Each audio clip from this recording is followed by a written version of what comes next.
My brother, he's dying! Get help! Help him! He's a friend from work! Everybody knows who's in charge. Is he, though? She's dangerous. So am I. Raise your glasses and shine your hammers, because the God of Thunder is here to kick up a lightning storm that'll electrify us all. Yeah, that's right. Today we give you the top 25 Thor flexes in the movies.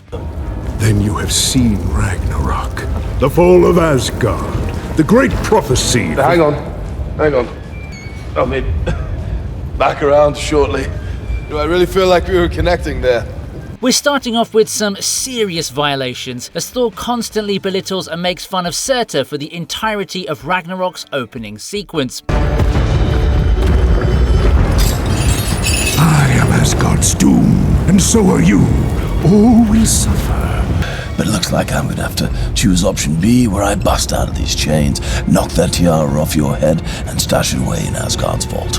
Honestly, I'm a bit surprised to how someone like Surtur was patient enough to deal with all this trolling, but I guess Marvel must have told Taika Waititi to really amp up the humour in this one. Now, the whole scene is hilarious, but I really need to point out how Thor ran his potty mouth when he decided to call Surtur son of a... Thor, son of Odin. Surtur, son of... You're still alive. Well, you get it, don't you? That may have been an honest expression of surprise, because he did think the bro was dead, but the way he mocked his crown had me in splits. So where is it, this crown? This is my crown. Oh, that's a crown. I thought it was a big eyebrow. It's a crown. We were obviously surprised to see this side of Thor, and it worked quite well in this scene, although it became a bit of a drag later on in the franchise. Having said that, Thor wasn't just flexing on Surtur here, he was also causing some serious emotional damage. You cannot stop Ragnarok. Why fight it? Because that's what heroes do. Wait, I'm sorry, I didn't time that right. Loki is beyond reason, but he is of Asgard. And he is my brother. He killed 80 people in 2 days. He's adopted. Sometimes it's important to clarify family relations, because you may look bad simply by association. That's what happens to Thor here when he tried to vouch for Loki by saying he's his brother, but then he gets an idea of the kind of damage he's caused, so he quickly states that he's adopted. The funny thing is that it's this kind of writing that made Joss Whedon such a powerhouse in Hollywood, but he's got his own issues now, so let's just focus on how savage the God of Thunder can be. That guy's brain is a bag full of cats. You could smell crazy on him. Have care how you speak. Loki is beyond reason, but he is of Asgard. What's even better is that defending Loki and distancing himself from him at the same time is actually a very brotherly thing to do. I also like how Thor got all defensive and fancy with his verbose delivery when Loki got caught crazy. Thor, what's his play? He has an army called the Chitauri. They're not of Asgard nor any world known. He means to lead them against your people. They will win him the earth. Thor, he's back. That kid on the TV just called me kid again. Noob master. Video games really bring out the worst in all of us, even if it's just for a few seconds. Thor is no exception to that, especially if he's up against his most hated foe till date, Noob Monster. Noob master, hey, it's Thor again. You know, the God of Thunder? Listen, buddy, if you don't log off this game immediately, I'm gonna fly over to your house, come down to that basement you're hiding in, rip off your arms, and shove them up your butt! I know it may seem ridiculous that Thor went from fighting berserker zombies on Asgard to threatening kids on Fortnite, but I think it's also what makes it stick even after the movie. The detailed nature of his threat also had me bursting into tears, because this is literally me when I'm on the console too. Alright, I may not be as hostile, but you get the point, don't you? Also, Thor is still new to Earth and how humans function, so I'm pretty sure he's treating Noob Master the same way he'd treat a serious enemy. Say what you want about this threat, but you can't deny how it started a whole internet search on who Noob Master really is. You say that? Yeah, we don't actually say that name in here. If he gets all 6 Infinity Stones, he can do it with the snap of his fingers like this. You seem to know a great deal about Thanos. Gamora was the daughter of Thanos. Your father killed my brother. Oh boy. Stepfather. Technically, she hates him as much as you do. After this interaction, I think that we can all agree that Thor doesn't think much of the Guardians of the Galaxy, especially Star-Lord. What are you doing? Taking your pod. No, you're not. His interactions with them were priceless, even though they were serious from his side. Like when Thor asks Quill if he's mocking his voice, I felt like I should be the one apologizing. Are you mocking me? Are you mocking me? Stop it, you just didn't do it again. He's trying to copy me. Just stop doing it. There was some crazy aura there, but then Chris Pratt diffused it all with a hilarious line delivery. This wasn't all of it either, because when the God of Thunder started explaining how he was going to create a Thanos killing weapon, it made Quill want one too. Don't you think that we should all have a weapon like that? No. You simply lack the strength to wield them. Your bodies would crumple as your minds collapsed into madness. That's a fair reaction, but then Thor dismantles all that hope by explaining how the Guardians are nowhere near as strong to be able to handle items like Stormbreaker. Once again, our man's not trying to be funny here. He's dead serious. And in turn, he shows us just how much of a difference there is between him and other heroes in the MCU. I assume you're the captain, sir. You're very perceptive. You seem like a noble leader. Will you join me on my quest to Nividalea? Let me just ask the captain. Oh, wait a second. It's me. Yeah, I'll go. Wonderful. So Earth has wizards now. The preferred term is Master of the Mystic Arts. You can leave that now. Imagine being so goated that you can mock a master of the mystic arts and not just a random dude either. Freaking Doctor Strange himself. Yeah, Thor is obviously on some insane power levels, but after witnessing all the tricks Strange had up his sleeve, including throwing Loki into a perpetual falling limbo, I have been falling for 30 minutes! you'd have hoped Thor would at least show him a bit more respect than calling him a wizard. Yeah, I mean, I love Harry Potter and all, but I think I can say with certainty that even Voldemort wouldn't want to mess with Stephen Strange. Also, it's not just the words, but also the tone and the actions Thor performs as he says them. It's almost like as if he's saying, yeah, cool tricks, bro, let's talk business now. Of course, all of that was undone by his clumsy behavior right after, but I'm going to allow it because of how much swag Thor had just right before it. It's all about the confidence, fellas. If you have that, you can make yourself look cool almost any time. Tea? I don't drink tea. Well, what do you drink? Not tea.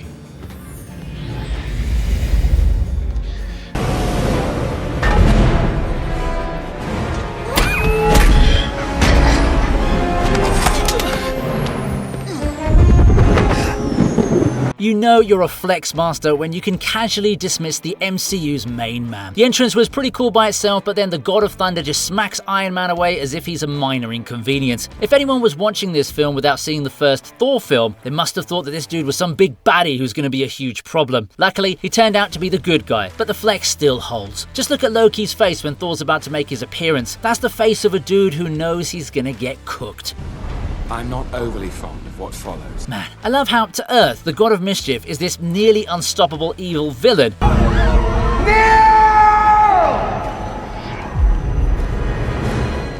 But to Thor, he's just a spoiled brat prince who's messing around again and someone he has to go bring back home. Now that I think about it, bro's been giving us epic entrances since 2012. Listen well, brother. I'm listening. And now it's here. Or should I say, I am.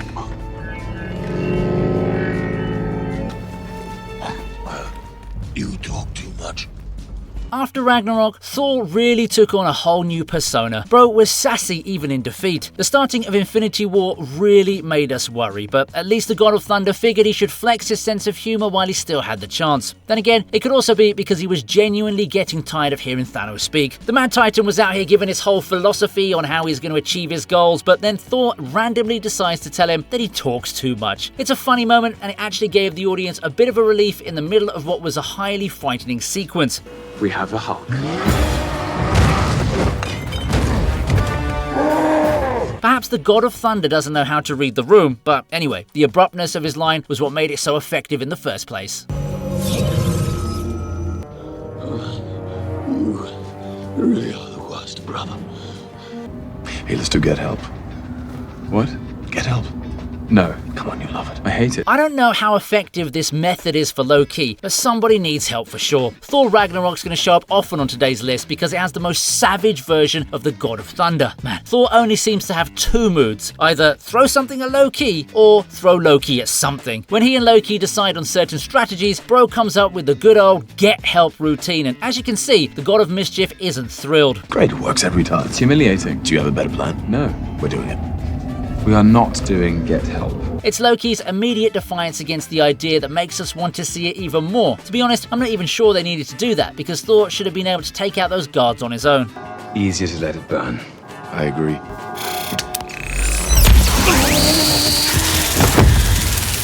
Dear brother, becoming predictable. I trust you. You betray me round and round in circles. See, Loki, life is about growth. It's about change. But you seem to just want to stay the same. Oh, by the way, this is a friend of mine, Tree. I am Groot! I am Steve Rogers. Judging from his behaviour, Thor is of the opinion that the world revolves around him. Now, that wouldn't be too far-fetched considering how popular he became towards the end of the Infinity Saga. But this little exchange between him and Steve Rogers is bordering on blatant narcissism. They're already in the middle of a pretty intense battle, and yet the only thing on Thor's mind is how Captain America has seemingly copied his beard. I mean, I think Cap's beard is better than the God of Thunder's, but I'm not going to risk bringing that up in front of him, am I? Also, the way he introduces Groot is hilarious. Like, why would you call your supposed friend a tree when the only words he says are, "I am Groot"? Remember how in the first Avengers movie, Steve was so amazed by everything? Years later, he's in the middle of the battlefield against rampaging alien monsters, and he calmly introduces himself to a talking tree. Bro's come a long way, hasn't he?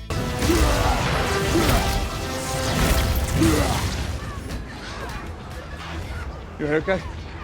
Noticed you've copied my beard.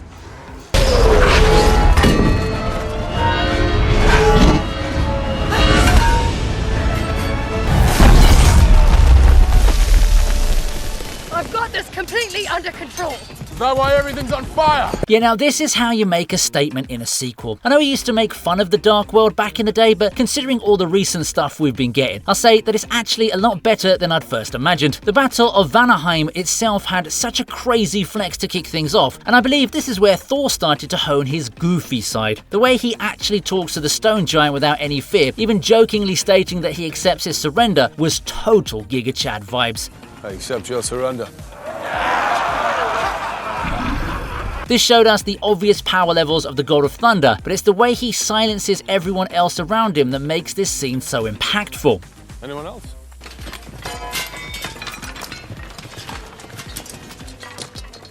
Perhaps next time we should start with the big one. This drink, I like it. I know, it's great, right? Another! Sorry, Izzy, little accident. I know Thor is amazing and all of that, but bro seriously needs to learn the proper dining etiquette. It's the first time we're seeing the very first Thor film on this list, and it's probably because our boy didn't find his inner sarcasm yet. Even here, when he smashes the coffee mug, demanding another one, Thor was completely unaware of Earth's customs and just randomly decided that smashing vessels is the best way to ask for a repeat. That's like a very violent DJ Khaled. You can see from Jane's and Darcy's reactions that they may regret becoming friends with this random dude. Of course, that changes soon enough, and we're all grown to like the God of Thunder's peculiar behavior. Oh my god, this is going on Facebook. Smile.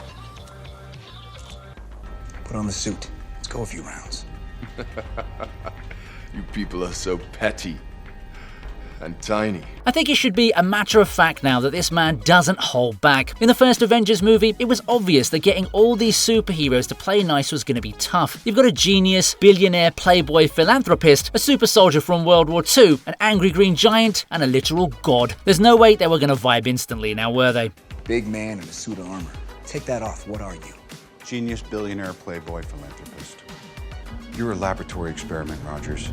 Everything special about you came out of a bottle. So when Tony and Steve have their little showdown, the Asgardian Golden Boy throws shade on the petty bickering of mortals. He acts all high and mighty, like he's above it all, probably because he's already seen hundreds of years of drama. But yeah, it's that perfect mix of godly arrogance and lovable goofiness that we've all come to love. Are you ever not going to fall for that? There's even talk of Jane getting a Nobel Prize. Yeah, they must be busy because they'd hate missing you guys get together. Testosterone! Oh my goodness. Excuse me. Hey, we all love a man who stands up for his woman. But here, I'd say he's just trying to one-up Tony by saying his lady is better than Pepper. Oh, Miss Potts has a company to run. Yes, I'm not even sure what country Jane's in. Her work on the Convergence has made her the world's foremost astronomer. Now, I'm never going to compare Natalie Portman and Gwyneth Paltrow because they're both lovely actresses, but Tony Stark and the God of Thunder definitely had other plans. You could almost smell the testosterone in the room, as Maria rightly pointed out before we see Thor blatantly tell Iron Man that Jane's better. You know what would be even funnier? If Jane and Pepper argued over their men. Yes, Tony Stark is a living legend, but what response would you give to Jane after she points out the fact that her boyfriend is a literal god? But Jane's better. The rabbit is correct and clearly the smartest among you. Rabbit? Only Eitri the dwarf can make me the weapon I need. He may be a god and all of that jazz, but Thor may need to read up on some science, especially when you're calling a raccoon a rabbit. Like, his literal name is Rocket Raccoon, and you still choose to call him a rabbit. I mean, if that's not arrogant ignorance, then I don't know what is. Anyway, Thor violates the Guardians yet again by saying Rocket's clearly the smartest amongst them all, which was also why he chose to bring him along to witness the creation of Stormbreaker. Yes, it's the same scene where Quill tries to imitate Thor's voice, but calling Rocket a rabbit was so hilarious it definitely needed its own entry. Cool? Cool. So cool. For the record, I know that you're only going with him because it's where Thanos isn't. You know, you really shouldn't talk that way to your captain, Quill.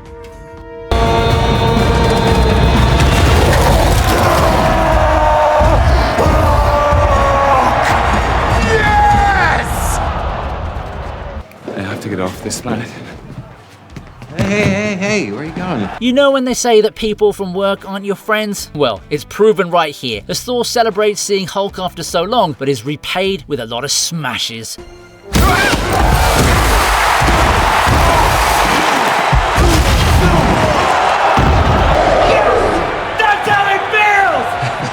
I'm just a huge fan of the sport. The flex here is that bro's happy to be facing the angry green giant, which isn't something many people would feel. Plus, if you tell anyone that you're friends with the Hulk, your aura immediately shoots up by 1,000 points. Also, I like seeing Thor in battle gear. What's even better is that the line wasn't initially in the script, and it came from a kid from the Make-A-Wish Foundation. Hey! Hey! We know each other! He's a friend from work! Loki's alive. Can you believe it? He's up there. Loki, look who it is.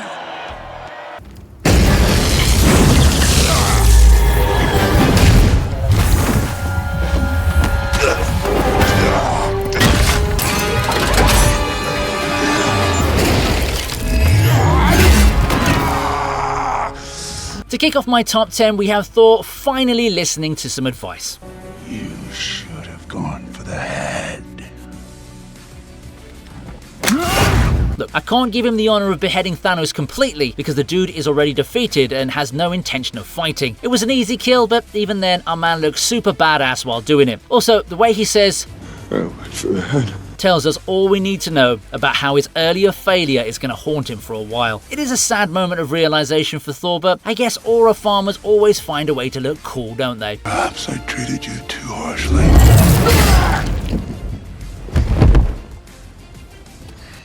So dead brother, huh? Yeah, it could be annoying. Well, he's been dead before. You know, this time I think it really might be true. And you said your sister and your dad? Both dead. Despite his goofiness, Thor is very aware of fate. After getting violated by Thanos, he has a heartfelt discussion with Rocket talking about fate, the number of people who've tried to end him, and how Thanos is just another name to him. You sure you're up to this particular murder mission? Absolutely. No rage and vengeance, anger, loss, regret, they're all tremendous motivators. They really clear the mind, so I'm good to go. Man, this is peak Thor. It's comedy that masks grief but doesn't overpower it. Love and Thunder could have learned so much from this, but I guess certain decisions were made. Even so, he continues because he knows that he's alive for a reason. It's quite cold, and you do feel bad for him. He's lost his family, his friends, his home, but worst of all, he goes on to lose to Noob Master 69. You know, I'm 1,500 years old.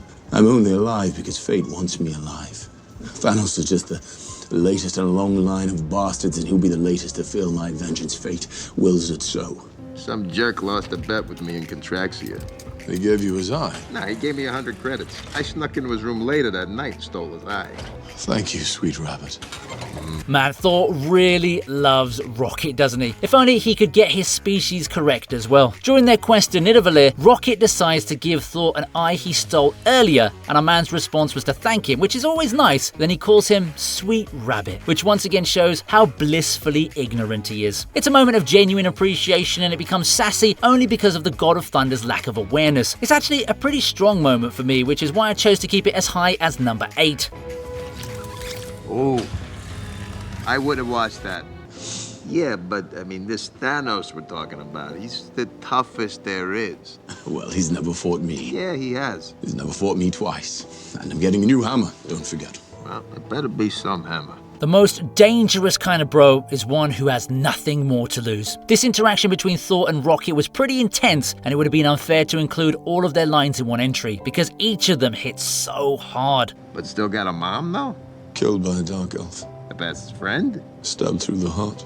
The part where he talks about having nothing more to lose, even if he's wrong, totally caught us in our feels. He's at rock bottom, and now he doesn't care what he has to do to at least make Thanos pay for his deeds. That look in his eye is a very determined one, and we just know our boy is going to do something iconic later on.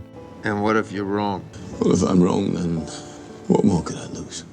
I'm probably better off staying here on Sakaar. That's exactly what I was thinking. Did you just agree with me? Come on, this place is perfect for you. It's savage, chaotic, lawless. Brother, you can do great here. Do you truly think so little of me?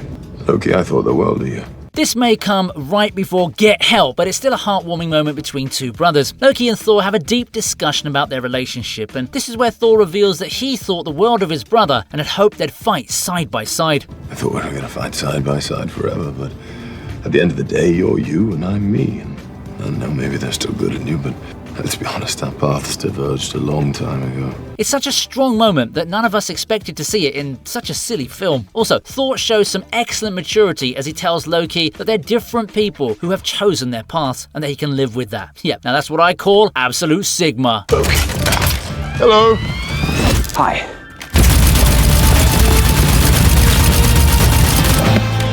Odin brought us together. It's almost poetic that his death should split us apart.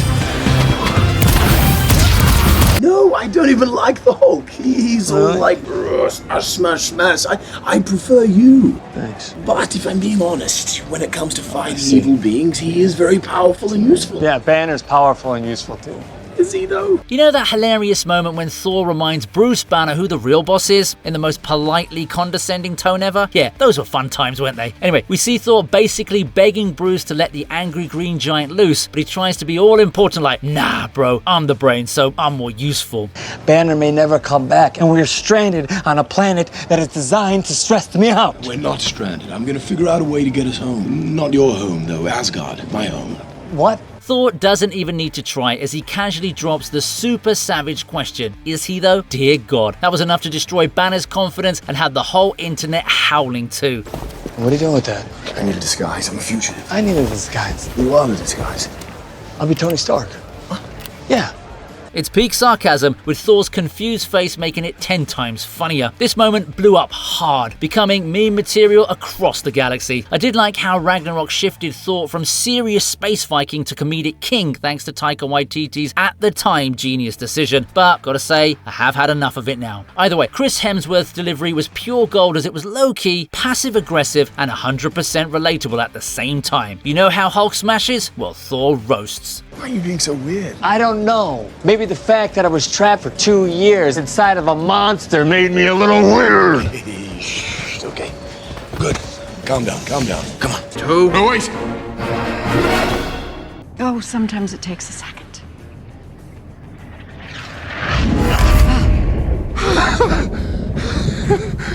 I'm still worthy.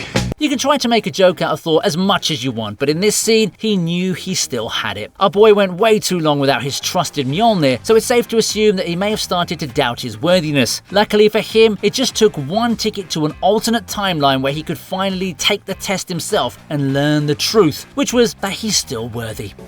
Guess I am. The future hasn't been kind to you, has it?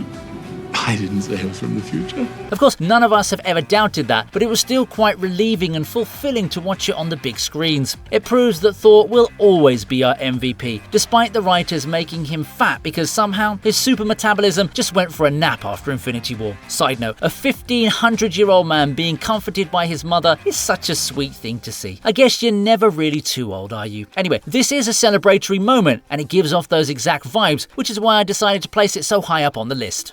Everyone fails at who they're supposed to be, Thor. The measure of a person, of a hero, is how well they succeed at being who they are. Oh, where to first? Hey. Just so you know, this is my ship still. I'm in charge. I know. Of course. If you're as overpowered as Thor, you won't recognize anyone else's authority, that's for sure. It's another flex from Endgame, and we learned that the God of Thunder doesn't care if you're the son of a Celestial either, although I'm not sure if Thor knew that about Quill. Not necessary. There shall be no knifing one another. Everybody knows who's in charge. Anyway, Star-Lord always felt threatened by the God of Thunder, as we could see from the earlier entry, and it can be seen here once again when he tries to make it clear that he's the leader. Of course, Thor doesn't agree with him, but he gives such a patronizing response to Peter that it makes him doubt his own reasoning. This is one of the few moments where Thor doesn't beat anyone up or roast them with clear exposition, and I totally love the expression Chris Hemsworth gives us, because it reeks of mischief. Right? Yes, you. Of course. Of course. Of course. Thor, on my mark. Now!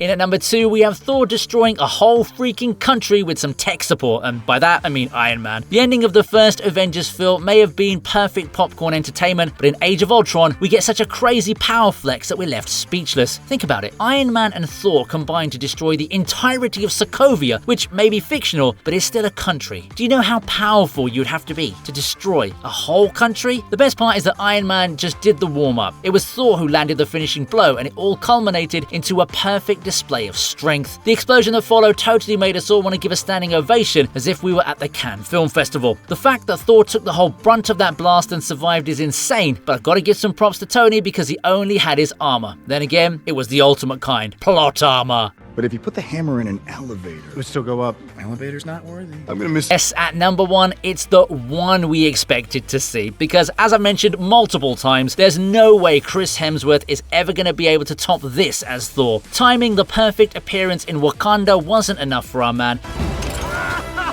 You guys are so screwed now! Because he changes the tide of the battle with his immense power output. However, in addition to what he does to the army, I also want to point out how he managed to get his payback against Thanos by completely dominating their second round. Yes, this was easily the greatest response from the God of Thunder, as he flexed a bit too hard on Thanos.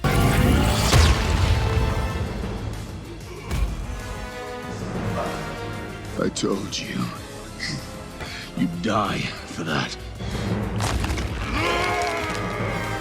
And even reminded him of his words back when the results were switched. Please remember that this was the Thanos with all the Infinity Stones and not that dude with the seemingly invincible blade. It's a legacy moment for an OG MCU character, and it shall remain his highlight for the rest of eternity. You should have gone for the head. Hope you liked the video. Please subscribe to the TV Regent, and here's another video that I know you're going to enjoy.